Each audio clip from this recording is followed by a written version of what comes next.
అందరికీ నమస్కారం. మన ఛానల్లోకి స్వాగతం. ఏప్రిల్ 5వ తేదీ ఆదివారం వచ్చిన సంకష్టహార చతుర్థి రోజు ఎంతో పవిత్రమైనదిగా భావిస్తారు. ఈరోజు సిద్ధియోగం విశాఖ నక్షత్రం కలిసి రావటం వల్ల గణపతి ఆరాధనకు విశేషమైన శుభ ఫలితాలు లభిస్తాయని శాస్త్రం వివరిస్తుంది. ఎంతో శక్తివంతమైన ఈ వినాయకుణ్ణి పూజిస్తే కుటుంబంలో ఉన్న ఆటంకాలు, ఆర్థిక సమస్యలు, ఆర్థికంగా ఇబ్బందులు పడేవారికి అన్ని శుభాలు చేకూరుతాయి.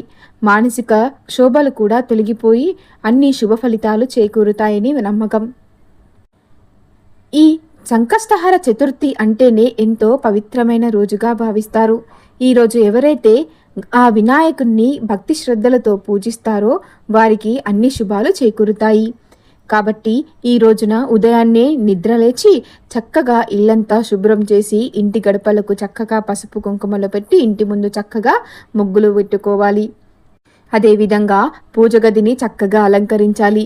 గణపతి చిత్రపటానికి పసుపు కుంకుమ బొట్లను పెట్టి ఎరుపు రంగు మందారం పువ్వులతో చక్కగా అలంకరించుకోవాలి. అందుబాటులో ఉన్నవారు చక్కగా ఎరుపు రంగు మందారం పువ్వులతో ఆ స్వామివారిని అలంకరించుకోవాలి.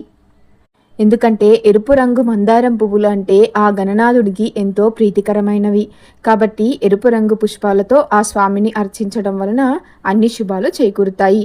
అదేవిధంగా ఒకవేళ మీ ఇంట్లో చిత్రపటం కనుక లేకపోతే పసుపుతో ఒక చిన్న గణపతిని తయారు చేసి పూజ గదిలో పెట్టి పూజించండి. అదేవిధంగా గణపతికి గరక చాలా ప్రీతికరమైనది. కాబట్టి ఈరోజు విశేషంగా ఆ గణపతికి గరకను సమర్పిస్తూ ఓం గం గణపతయే నమః అనే మంత్రాన్ని 21 సార్లు జపించండి. ఇలా 21 గరక పోచలను అర్పిస్తూ ఓం గం గణపతయే నమః అనే మంత్రాన్ని జపించండి. ఇలా చేయటం వలన ఆ గణనాథుని యొక్క అనుగ్రహం ప్రాప్తిస్తుంది. అదేవిధంగా 2 దీపాలు వెలిగించి వీలైతే కుడుములను లేదా ఉండ్రాళ్లను కొబ్బరితో చేసినటువంటి నైవేద్యాన్ని సమర్పించవచ్చు. ఆర్థిక శ్రేయస్సు కోసం బెల్లం, కొబ్బరికాయలు కలిపి ఉండ్రాలుగా చేసి నైవేద్యంగా సమర్పించడం వలన ఆర్థికంగా బలపడుతుంది. ఈ గణపతి వ్రతంలో ఒక ముఖ్యమైన పాత్ర ఏమిటంటే ఈ వస్త్రంలో ముడుపు కట్టడం. ఈరోజు విశేషంగా ముఖ్యమైన రోజు కాబట్టి ఎరుపు రంగు వస్త్రాన్ని తీసుకొని లేదా పసుపు రంగు వస్త్రాన్ని తీసుకొని 3 గుప్పిళ్ళ బియ్యాన్ని తీసుకోవాలి. ఆ పసుపు రంగు వస్త్రాన్ని తీసుకొని అందులో 3 గుప్పిళ్ళ బియ్యాన్ని తీసి 2 ఖర్జూరాలు 11 రూపాయలు దక్షిణగా వేసి వాటిని చక్కగా ఒక ముడుపులాగా కట్టి గణపతి చిత్రపటం ముందు పెట్టి మీ మనసులో ఉన్న కోరికను ఆ స్వామివారికి చెప్పుకొని ఆ ముడుపును ఆ స్వామివారి చిత్రపటం ముందు ఉంచండి. పనుల్లో అడ్డంకులు ఎక్కువగా ఉంటే అదే సమయంలో 108 సార్లు ఓం గం గణపతయే నమః అనే మంత్రాన్ని జపించండి. అంతా మంచి జరుగుతుంది. ఇక ఈ విధంగా ముడుపు కట్టి ఆ ముడుపుకు చక్కగా ధూపం వేసి చక్కగా దీపారాధన చేసి స్వామివారిని ఉదయం పూట ఈ విధంగా పూజించుకోవాలి. ఉదయం పూజ అనంతరం దగ్గరలో ఉన్న గణపతి ఆలయానికి వెళ్ళి ప్రదక్షిణలు చేసి ఆ స్వామివారిని దర్శించుకోవాలి. జీవితంలో ఎదురయ్యే విఘ్నాలు తొలగించాలని ఆ స్వామివారిని మనస్ఫూర్తిగా కోరుకోండి. అదేవిధంగా కోరికలు త్వరగా నెరవేరాలంటే గరకమాలను సమర్పించడం శుభప్రదం. సాయంత్రం సూర్యాస్తమయం తరువాత మళ్ళీ స్నానం ఆచరించి పూజ గదిలో చక్కగా దీపారాధన చేసి ఇంటి ముందు చక్కగా 2 మట్టి ప్రమిదలను వెలిగించండి. తరువాత ఉదయం కట్టినటువంటి ముడుపును విప్పాలి. అందులో ఉన్న బియ్యంతో పరమాన్నాన్ని తయారు చేసి స్వామివారికి నైవేద్యంగా సమర్పించాలి.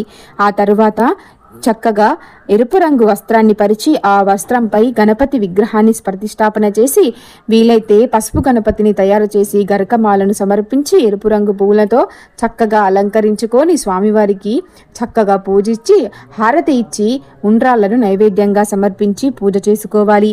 పూజ పూర్తయిన తరువాత చంద్రదర్శనం చేసుకొని ఆ తరువాత ఉపవాసాన్ని విరవాలి. కుటుంబ సభ్యులందరూ ఆ పరమాన్నాన్ని ప్రసాదంగా స్వీకరించడం చాలా మంచిది. ఈరోజు 2 దీపాలను వెలిగించడం, సాంబ్రాణి పొగ వేయటం వల్ల ఇంట్లో ఉన్న నెగిటివ్ ఎనర్జీ అనేది తొలగిపోయి సానుకూల శక్తులు ప్రవేశిస్తాయి అని మన శాస్త్రాల్లో వివరించినటువంటిది. కాబట్టి చక్కగా 2 దీపాలను వెలిగించి ఇంటి లోపల చక్కగా ధూపం వేసుకోండి. ఇక అన్ని శుభ ఫలితాలు చేకూరుతాయి. ఇక ఈరోజు విశేషంగా చంద్రునికి పాలతో ఆద్యం సమర్పిస్తే ఆర్థిక సమస్యలు తగ్గుబలం పడతాయి. అదేవిధంగా ఉద్యోగం కోసం ఎదురు చూసేవారు గణపతికి ఎర్రటి పూలమాలను సమర్పించడం, అప్పుల సమస్యలతో బాధపడేవారు బెల్లంతో చేసినటువంటి నైవేద్యాన్ని సమర్పించడం, వివాహం ఆలస్యం అవుతున్నటువంటి వారు పసుపు కొమ్ములతో పూజ చేయడం ద్వారా మంచి ఫలితాలు చేకూరుతాయి. ఈరోజు ఆ వినాయకుణ్ణి మనస్ఫూర్తిగా పూజిస్తే విశేషమైన ఫలితాలు ఇస్తాడని నమ్మకం. కాబట్టి పిల్లలు విద్యాభివృద్ధి కోసం బియ్యం దానం చేయటం, శనిదోషం నివారణకు నువ్వుల లడ్డులను లేదా నువ్వులను దానం చేయటం కూడా శుభప్రదమని చెప్పుకోవచ్చు. మొత్తానికి సంకష్టహర చతుర్థి రోజున భక్తితో గణపతిని ఆరాధించి ఉపవాసం ఉండి దీపారాధన చేసి చంద్రదర్శనం చేస్తే కుటుంబంలో శాంతి, సిరి సంపదలు, విజయాలు పెరుగుతాయని విశ్వాసం. ఈరోజు పవిత్రమైన రోజు కాబట్టి ఈ పర్వదినాన్ని చక్కగా ఆ స్వామివారిని పూజిస్తూ ఆ స్వామివారిని యొక్క కృపా కటాక్షాలను పొందండి. ఈ పవిత్రమైన రోజును సద్వినియోగం చేసుకోండి. వినాయకుని కృపను పొందండి. ఈరోజు ఎవరైతే వినాయకుణ్ణి భక్తి శ్రద్ధలతో పూజిస్తారో వారికి విశేషమైన ఫలితాలు కలుగుతాయి. మీకు ఉన్నటువంటి ఆటంకాలన్నీ తొలగిపోయి ఇక అన్ని శుభాలు చేకూరుతాయి. ఆ వినాయకుణ్ణి భక్తి శ్రద్ధలతో ఆరాధించండి, అన్ని శుభాలు చేకూరుతాయి. తెలుసుకున్నారు కదా. మరిన్ని ఆధ్యాత్మికకరమైనటువంటి విషయాల కోసం మన ఛానల్ను లైక్ చేయండి, షేర్ చేయండి, సబ్స్క్రైబ్ చేసుకోవడం మర్చిపోకండి.